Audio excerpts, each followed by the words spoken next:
Welcome, I'm Paul. This is my co-host, Dave. Today I have 13 Glitch in the Matrix and paranormal stories for you. My favorite one, the second one. Very eerie and weird and creepy and just, what the hell. Let's get to it. Case file number 3377, written by Zealous Ideal, card 326. Still on the same road. This happened today, on my commute, and it's still making my skin crawl. I was driving my usual backroad route home, the kind of road that's mostly one lane, with forests and houses on both sides. You get stuck once you're on it. There's no turning off, no shortcuts, no alternate routes. For a while, there was a motorcycle behind me in traffic. The rider was impossible to miss, full reflective neon yellow gear, head to toe. They stayed behind me for a decent stretch, with cars lined up behind them too. Around this time, my YouTube and Spotify both started glitching badly, skipping, cutting out. I disconnected and reconnected Bluetooth, same issue. Switched to the radio, also skipping. Figured it was a storm we're having, and just drove in silence. There's a section of this road where it dips down into a small hill. I usually coast it without braking, and then stop at the stop sign at the bottom. When I stopped, I noticed something odd. The motorcycle was suddenly really far back, with a long line of cars behind it, like way farther than made sense given how traffic had been moving. I continued on the back road for about 10 miles. For most of that stretch, there was no one behind me at all, which is unusual for that route. Closer to home, still on the same road, I tried my music again. No glitching, completely normal. As I'm approaching traffic ahead, I glance up, and there's the motorcycle? Same rider, same bright reflective yellow gear, directly ahead of me. There is no other way for them to have gotten there. No side roads, as I mentioned, no detours, no alternate paths, just trees, houses, and this one road. I can't explain how they ended up in front of me again. Nothing dramatic happened after that, but the whole thing left me deeply uncomfortable. I've driven this route countless times, and I can't make it make sense. So in the cases of space-time portals that I've seen, there's never any real sign that you're crossing one, or even close to one. But maybe the electrical interference is a sign. The fact that your Spotify and YouTube, the connection to Bluetooth was spazzing out, in the radio as well. The electromagnetic signals nearby, the portal, is my guess, were on the fritz. They were being distorted. It's like applying a distortion. You can buy jammers online, not that I recommend you do that, but I think it's the same process. These portals probably emit strong signals nearby, but not in the visible spectrum, which is why we can't see them. Electronically, yeah, there's distortions. Maybe not all the time, maybe only when they're starting to get unstable, towards the end of their lifespan, or however long they last for. Case file number 3378, written by Ilanak. Third time's a charm. My best friend and I were out running errands. We went into one store, and the cashier said to us, "Oh my god, are you guys sisters? You look alike." We told the cashier when we were younger. We always used to get that, and we haven't heard that in years. We went to the next store, went to the cashier, and again they asked, "Are you two sisters? You guys look alike." We responded with, "Wow, we haven't gotten that in years and got it twice today." We're now in the car, driving through town, and we're just chatting, and we're both saying just how funny it is that we were both told that we look alike twice today, where we probably haven't heard that in 10 years. Now, when we are together, conversations can get stupid and silly, and we just talk about anything. So for some reason, we started talking about the dentist, and was asking like, "Do you have your wisdom teeth? Do you still have your tonsil?" We got home, and I parked on the street. To get to my house, you have to go down the whole entire street, and then turn around to park on the right side of the road. So we went down the whole street, and turned around, which means we are able to get a view of the whole entire street to see if someone was driving or walking, parking, and so on. At this time, we have not seen anyone but ourselves on the street. It was cold outside. Not really a common time for people to be walking. We exit the car and walk up my driveway, which is a long driveway to the left of the house. We are about 3/4 of the way there, and we hear someone call us saying, "Hey girls!" We turn around, and there is a boy probably 15 to 16 years old up the driveway with us. Not in the street, not at the end of the driveway, but a couple feet away from us. I was immediately sketched out because I knew there was no one on the street, and now there's someone standing right next to me in my driveway? I'm instantly in protective mode and very confused. We begin to just say hi, and then he asks us, "Can we be friends? How old are you?" Initially, we don't really respond because at this point, we don't know what to say or who he is or where he came from. Then he proceeds and asks us, "You girls look alike, are you sisters?" At this point, I'm in fight or flight mode. I notice my friend is just kind of baffled. We told him, "No, we're just best friends." At this point, I'm very confused, because this is now the third time we've gotten this today, but in a very different environment. His next question is, "Do you know what I want to be when I grow up?" He answers his own question before we can answer, and he says, "I want to be a dentist." Neither of us are able to speak, because his next question is, "Do you girls have your wisdom teeth? How about your tonsils?" For some odd reason, we both answered these questions, and then he says, "Can I see? Open your mouths." I was not opening my mouth, but my best friend, for some reason, decided to open her mouth. I grabbed her, we told him we had to go, and we ran inside. We're now sitting on the couch in complete shock, not even able to speak. My boyfriend is just as thoroughly confused because he watched this from the window and asked who he was, and we told him we have no idea. We don't even know where he came from. Fast forward to a few days later, I come home from work, and my boyfriend at the time says that the kid came back looking for us, and that he was going to come back another day. I never saw him again though. To this day, we don't know where he came from and why he asked us those questions, and how he knew everything we spoke about that day. You look similar to your friend, but you haven't really been diagnosed, you could say, by other people in a long time, but then suddenly you're diagnosed twice? Pretty weird. And having this conversation with your friend about some random dentist and tonsils and stuff, okay, this random person approaches, this kid, as you say, or teenager in this 16, who the hell is it? There's no possible way he could have even appeared there or walked up the road without you seeing him. So, impossibly there, knowing information he has no business, no possible way to know, especially when he asks you to open your mouth to check what the hell is going on there. And your friend even complies, like, okay, your friend probably was just so stunned, she couldn't even believe what the hell was happening. I wouldn't either. I wouldn't open my mouth, but I get it. Weird as hell, right? It does feel like something demonic, which I don't use that word often, but it does feel that way. Case file number 3379, written by Expensive Car 298. Exit, rewind, repeat. I left my sister's house, and on my way home, my mom called me and asked if I could go out to my aunt's house to let her dog out. I said sure, because on the highway I take to go home, their exit is only a mile past mine. So I came up toward my usual exit and passed it. I know for sure I passed my exit, because I remember driving under the overpass that it connects to. So I immediately got into the middle lane, then switched to the far right lane where my aunt's exit would be coming up.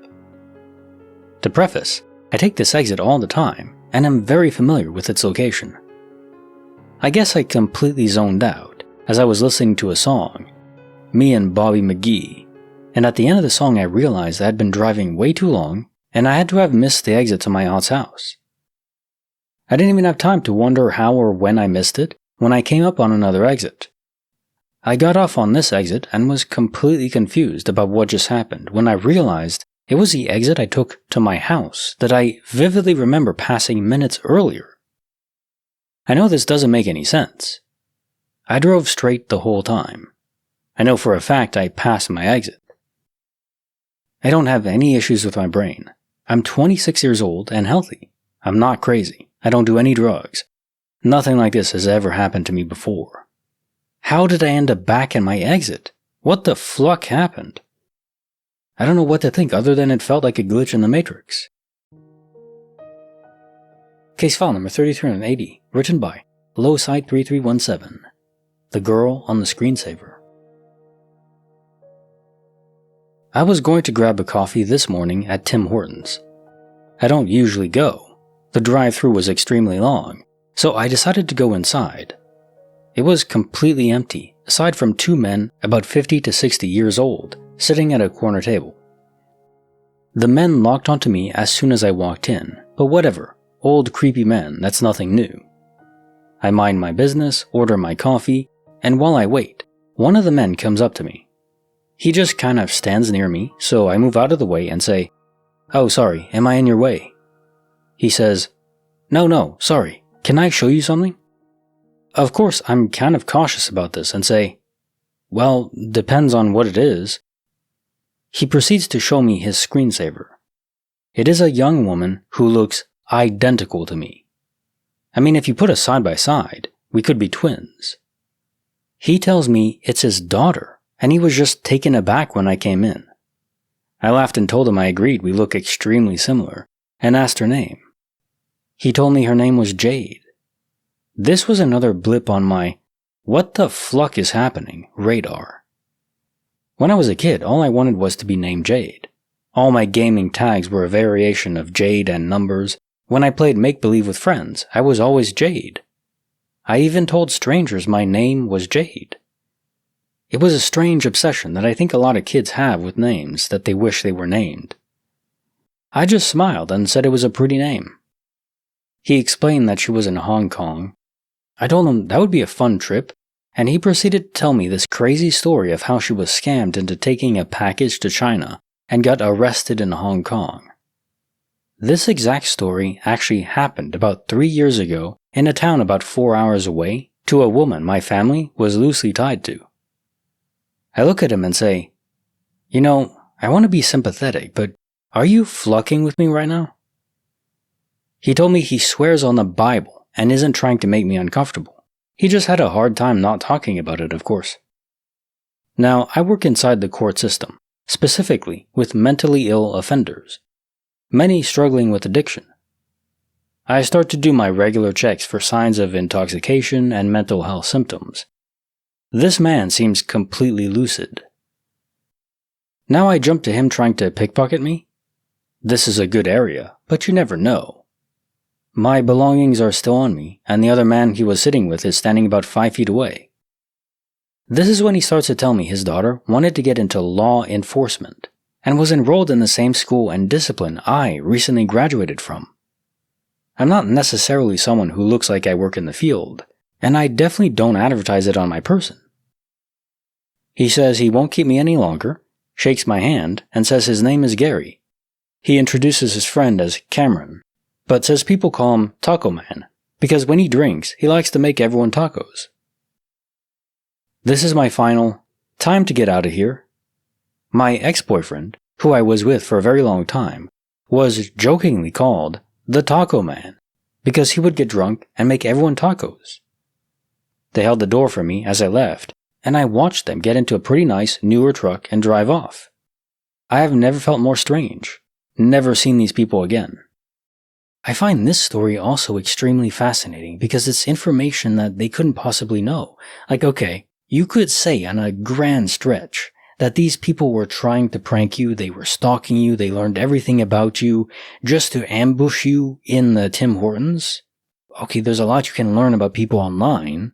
So is that theoretically possible? Maybe they generated an image of someone that looked like you. With AI, you can do that, I guess. But for old men to do that, why you and why leave? You know, that's so far beyond a prank.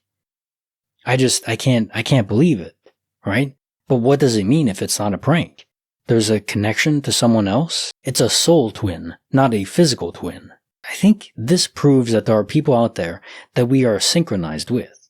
Again, it's not by blood, but simply by whatever connection extends beyond the universe. If you want to call it a soul, a tether to the simulation, whatever it might be, there's definitely people out there we're very well synchronized with.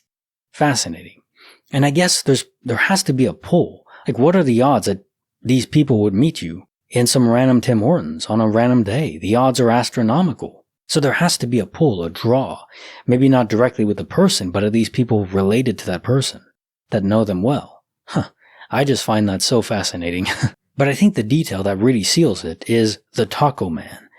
How do you have that detail? That's not information you'd pick up online anywhere. Maybe there was a Facebook post about your ex-boyfriend and it was labeled Taco Man or something, like maybe there, but even then it's just such a stretch, don't you agree? There's just a limit to the information that's available. If it's so specifically detailed like that, no, I don't believe it. I don't believe it was a prank, or it wouldn't even be a prank, even if it's not supernatural. I don't know what the hell it is. Case file number 3381, written by No Tumbleweed 544. Have a good evening. I was out shopping at the mall, and after completing my purchase at a department store, the cashier said thank you and have a good evening. I thought, oh boy, I never realized the time. It's evening already? I looked at my watch and it was about 3 p.m. Not evening in my mind. I finished off at the grocery store and the cashier said the exact same thing. Have a good evening. It was about, 4 p.m. now? But I still felt it was odd since they usually say have a nice day or even a nice evening or weekend, but not good evening. To be honest, nobody really says have a good evening. Whatever, I let it go. Next, I am standing outside waiting for a cab. This guy walks by quite briskly, a very fast walk which made me take notice. He goes right past me and I still watch him. Suddenly, he turns and walks back towards me, points his finger at me, and says quite sternly, "You, have a good evening." Now this is most definitely quite odd. I get in the cab and all the cabbies on the radio must be finishing up their shifts. All of them then say bye to each other and have a good evening. The whole thing was really bizarre. So I get home and my son says there was a weird article in the local newspaper. Did you read it? I said no. I threw the paper out. I retrieved it from the recycling bag, and it was about crop circles that appeared in the field in our small town. Wasn't really interested in crop circles, but whatever. That night, my hubby said, let's go out for a drink to another small town, and there was a band playing called Crop Circles. There was a guy in the bar who looked like the guy from the mall who walked past me. I wish I had asked him if we saw each other at the mall earlier, but I didn't. Not sure what crop circles had to do with all this, but the whole thing was just weird. I felt like someone was messing with my head, playing games, but why would random cashiers and cabbies be in on it? I later thought I must be going schizo to think I have all these synchronicities happen. Case file number 3382, written by the Dalai Lama. The Long Way Home. This happened to me several times, both on the highway and a specific country road I live near. The two most notable will always stick with me. On the interstate with my best friend, heading north on a stretch we are very familiar with, and looking for the exit to our favorite restaurant. 2 exits prior to the one we are searching for is the exit to her sister's home. We know it well. We take it often, and it has a very distinct billboard by it. We pass that exit, and the next. Getting ready to get off, I get into the exit lane for the restaurant. We notice the billboard first and comment how odd. That is, they must have just put it in. We get completely through the exit and see a gas station, the same one at her sister's exit. We pull in confused and check the road sign. We are at her sister's exit, the one we passed 5 minutes before. We were watching the road, not distracted or anything like that. The second incident was with my daughter. We live in the Midwest, literally 45 minutes away from anything big. The next bigger town is 20 minutes away. Not a major town, but has a few more amenities. There is a specific road we always take maybe 5 minutes from our house. Once we turn, it's a straight shot, no stops, to the next town. When you're turning onto this road, the intersection is by a horse farm and a game bird sanctuary. The farm and building at the sanctuary are the only structures for about a mile on the main road. Everything else is open field until you hit my town or the outskirts of another tiny town. That farm makes it impossible to miss your turn if you know anything about the area. We turn left, heading down the road like we usually do. It's a 15-minute drive now to our destination. We are talking, but I'm focused on the road. My daughter, 11 at the time, is also paying attention to the road. Coyotes and deer are notorious for jumping out around here, so we are both watching. I noted the time when we first turned because we wanted to get lunch, which starts at a certain time. We drive for 20 minutes and still aren't seeing the end of the road where we turn. All that's around are fields and a few houses. We start to get confused, thinking maybe I was driving slower than usual. 10 more minutes and still not seeing it. At this point, we are getting freaked out, but keep driving. I'm thinking maybe I misread the time. 5 more minutes, I finally see a stop sign, but none of the usual things are around. We pull into a gas station we've never been to, so we can figure out what's going on. We somehow ended up in a town 40 minutes away? I have never been to it. We are both freaking out and calling my husband. Poor girls are crying on the phone to Dad, and I'm having a panic attack. We assured him we turned on the correct road, never turned off that road, and the town we ended up at is impossible to reach without getting on a local highway that I would have needed to turn on immediately after exiting our town. I refuse to take that road now. I still have no idea what happened or how it happened. Apparently, we aren't the first people to end up somewhere else from that specific road.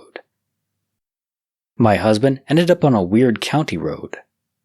A few people in our town have told us that for years it's gotten people lost, even locals that grew up there. Case file number 3383, written by Sky12. That's not where that goes. One night, I was stopped at a red light after getting off at my exit. This exit is not a traditional one, in that 2 lanes curve to the left and terminate at an intersection that is left turn only, while a 3rd lane branches off to the right and allows you to merge onto the cross street. This is an important distinction that I have to make because it makes my experience all the more strange. I am stopped at the intersection in the far left lane, waiting to make a left turn towards home. The light turns green, and about halfway through my turn, I briefly look down at my phone in my lap as I receive a notification. I look back up, and instead of completing the left turn, I am driving straight in the opposite direction, as if I had turned right. There is a 0% chance I mistook my left turn at the intersection for a merge onto the opposite direction. Not a chance. This was a moment that has stuck with me for many years, and I'll never be able to explain it. Case file number 3384, written by Outsi Wait. Righty-Tighty somehow. This happened yesterday while changing the oil in my truck, and I'm still scratching my head. To unscrew the oil filter, I have an adjustable tool with 3 retractable arms that can only be rotated in one direction. This tool is designed only to unscrew filters and not screw them in. If you try to rotate it in a clockwise direction, screwing in the filter, the 3 retractable arms will just extend out and not grip the filter. When you rotate it in a counterclockwise direction, unscrewing the filter, the 3 arms come together and grip the oil filter as it unscrews it. My glitch happened while I was laying under the truck in an abnormal position, not straight on. I placed the tool on the filter and started turning the ratchet. I made sure the 3 arms on the tool came together and gripped the filter before I started turning. I noticed the filter only budged a little and stopped moving. I made several more attempts before crawling out from under the truck. I examined my tool and noticed the switch on the ratchet was set to turn clockwise and not counterclockwise. I had been turning the oil filter clockwise and tightening it. I crawled back under the truck and looked straight on, confirmed that I had been screwing in the filter instead of unscrewing it. I made the correction and spent the next hour and a half struggling to take off the over-tightened filter. I finally removed the oil filter, replaced it, and finished my task. I still don't know how my tool, designed only to unscrew, screwed in the filter in this instance. Out of curiosity, I tried putting the tool on the remove filters and turning it clockwise, and as designed, the 3 arms extend out and do not grip the filter now. The tool makes this impossible. Case file number 3385, written by Jackie at Home. Careful with other people's things. My husband and I traveled to Philadelphia from southern Illinois to watch their dogs and remove their bathroom while they were visiting their son in college overseas. We were there an entire month, so I was very comfortable in my sister's house by then, and running it like I would on my own. Side note, her house is haunted, everyone knows that, and is familiar with the ghost activity. I don't think that's related to this story, but just in case, I thought I'd better mention it. I was laundering the bedding my husband and I were using, since we were leaving that day. I intended to remake the bed on our way out, so the room was ready for my nephew when he got back for the holidays. The washer and dryer are in the basement, and the bedrooms are on the second floor, so when I counted only 1 pillowcase, I took 2 off the bed to wash. As I switched the load from the washer to the dryer, I figured I just missed it there, and I'd find it tangled up in the sheet when I took them out of the dryer. When the load was dry, I still didn't find the pillowcase. It wasn't in there when I took the laundry out of the dryer, and it wasn't there when I folded the sheets. I had 1 pillowcase folded up on top of the flat sheet and under the fitted sheet in the pile. I thought I must have lost it somewhere between the basement and the second floor when I took the laundry down, and made a note to keep an eye out for it, then went on packing. After I had all our stuff in the room and in the truck, I went up to make the bed, having forgotten about the missing pillowcase, until I took the fitted sheet off the pile and found 2 folded pillowcases under it. I was just stunned. I'm certain there was only 1 when I folded them, because I was so conscious of having possibly lost someone else's things. Not that it would have caused any real concern, but you know how much more careful we tend to be with other people's things. The day after we left, my sister called to tell me she'd had a similar experience. She had showered, grabbed clothes to put on, and threw them in the bed. When one of the dogs jumped up there, her pile of clothes tumbled off the bed, and instead of the pair of underwear she'd collected to wear, there were 2 identical pairs. The kicker is that she didn't even own 2 pairs of those. They were old and she inspected both pairs carefully, certain she couldn't have had them without knowing. They were worn down in the same spots and everything, a real duplicate. Case file number 3386, written by Western Photograph 267. Every single time. For the past 2 years, every single time I message my friend, or she messages me, we are always thinking about each other at the exact moment. Literally every single time, without fail. We have vastly different ages. I'm 22, she's 70. So it's not even like we're seeing stuff online that could make us think of each other due to similar algorithms. I've tried to rationalize this so many times, but I never can. It has happened hundreds of times now. I'll be thinking, oh, I haven't messaged in a while, I'll message her now. And as I grab my phone to open WhatsApp, she sends a message first. The only times that doesn't happen, she'll say to me, I was just about to message you. I don't know if we're just psychically connected or what.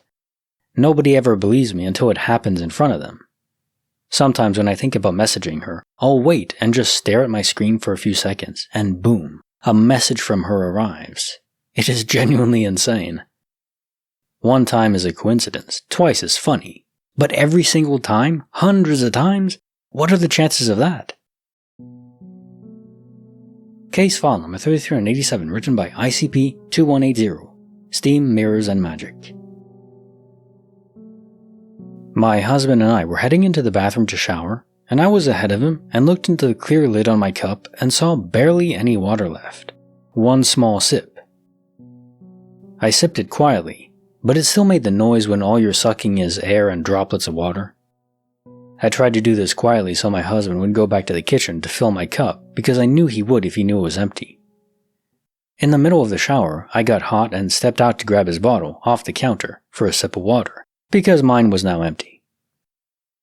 Then, after the shower, we both got dressed and then he left the bathroom while I put on my moisturizer and I picked up my cup to leave the bathroom and go fill it, but I felt it was full, so I yelled thank you to my husband. But then I went into the kitchen and my husband swore he didn't fill it, which made sense because I did see him the whole time after our shower, and I knew he didn't ever leave to fill it up. I know I didn't fill it either because I wouldn't have grabbed his bottle to drink from it while in the shower because I prefer mine, but I knew mine was empty. The weirdest thing is the cup wasn't even full. It looked like 3/4 of the way full, which neither of us would have filled it up, only 3/4. We would have fully filled it. Case file number 3388, written by Arrowhigh 9096. Room S72 was mine. This happened in 2022, when I was in my 4th year of college. I'd been living in hostels throughout my graduation, and every year we changed hostels, so moving was normal. That year, I had been allotted a room on the 2nd floor, room number S72, and I had already been living there for about a month. One day, I went to the mess as usual. After eating, I came back, went up to the 2nd floor, walked to S72, and saw the door open. I was like, what the hell? How can I leave my room open without a lock? And then realized there's some noise coming out from the room. I knocked on the door, my door. 2 girls came out. I was confused and scared. I tried to explain to them that it's my room. One of the girls inside looked at me and said something like, "You seem new. You've probably lost your way." That made things even worse because I knew I wasn't lost. This was my room. I had been staying there. For a moment, I genuinely didn't understand what was happening. I was standing outside a room I was sure belonged to me, being told by someone else that it was theirs. Then I went outside the hostel to my friend's hostel.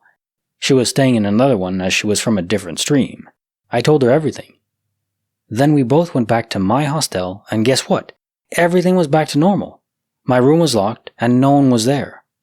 My friend still thinks I was joking back then. 2022-2023 was indeed a very strange time for me.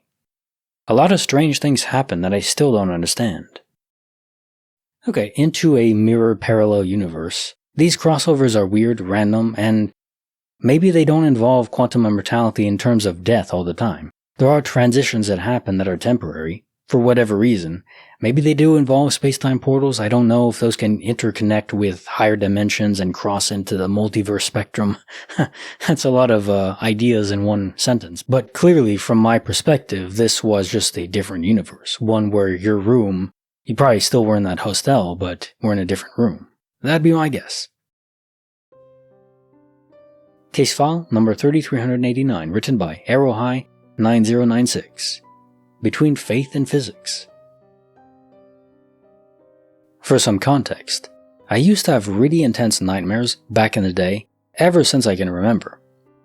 The kind that don't just scare you, but stay with you even after you wake up.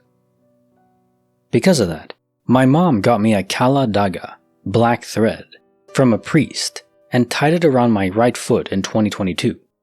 In 2023, we went on a family vacation to Orcha, Madhya Pradesh, in India. During the trip, at some point, the kala daga came off. I noticed it immediately. I remember checking my foot and feeling that sudden, oh no, moment. I searched for it, but I couldn't find it, as it's hard to find something outdoors. What's important is that I distinctly remember accepting that it was lost there, when in Orcha. I even felt a little uneasy about it because of what it symbolized for me. The trip ended, we came back home. A day or two later, I found it at my home on the table in my room. It was the same kala daga, not a similar one, not a new one, the exact same thread, same worn look, same tiny knots. I knew I hadn't brought it back with me. I clearly remember losing it in Orcha and not finding it despite searching. No one in my family had packed it or tied a new one for me. I didn't even tell my mom about it being lost during the trip. There was no logical path for it to travel back with me. Nothing dramatic happened after that, no big revelation, no explanation surfaced later. But even now, when I think about it, the memory feels oddly solid, like something that shouldn't have happened, but did. Now time for the jokes of the day. I asked my wife if sneezing a lot means you're sneezy, and sleeping a lot means you're sleepy. What's the word for someone that's coughing a lot? She says, coffee? Yes, please. 2 creams, 1 sugar. An interesting way to ask for coffee. Please be careful, everyone. I went out for a few drinks after work and got carried away, so I left the car at the bar and took a taxi home. Sure enough, just up the road, the police were pulling over cars and breathalyzing the drivers. They just waved me past being in a taxi, which is strange because I've never driven one before and haven't a clue where I got it from. This morning I coughed up a pawn, a bishop, and a rook. I must have a chest infection. I'm in for a rough night. A man holding a big crocodile walks into a bar. He asks, "Do you serve lawyers here?"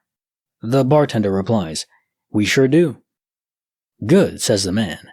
"Give me a beer, and I'll have a lawyer for my crocodile, please." I wonder how many they have in the back. Does anyone know any good sword-fighting puns? I'm trying to think of words that have a dual meaning. Video up here, YouTube thinks you'll like it, check it out. Don't forget to like the video and subscribe. I'll see you next time.